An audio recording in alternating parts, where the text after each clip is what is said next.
To more news now, where plans are underway to expand the capacity of Coastal Development Authority's integrated food processing plant in Tana River County from the current 1,000 litres per hour to 3,000 litres per hour in efforts to boost value addition.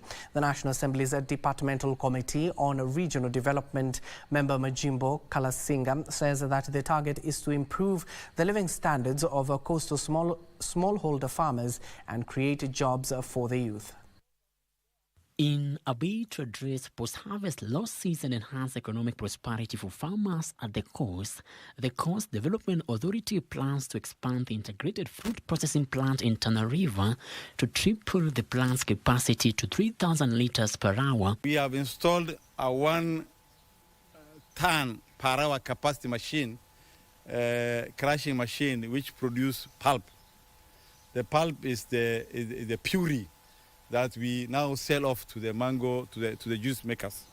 Kalasinga says the expansion will reflect a collective effort to optimize yields and minimize losses, coupled with educational initiatives of empowering farmers to make informed decisions. Purpose of this thing.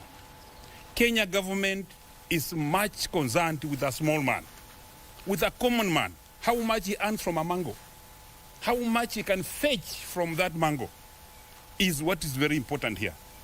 And also people around need water, MD. I think you need more expansion because the capacity of this machine seems not able to satisfy the market.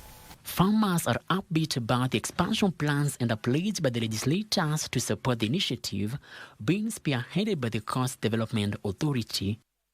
Kwa hivyo mtambo huu pia ukipanuliwa, zile tomato ambazo zinalimwa hapa zinakuzwa kwa wingi, ziweze kufika katika hiki kiwanda ili aweze kusagwa na kuwekwa katika mifuko na kusafirishwa kwingine ili mapato ya watu wa Tana River ama wanatana yaweze kuongezeka.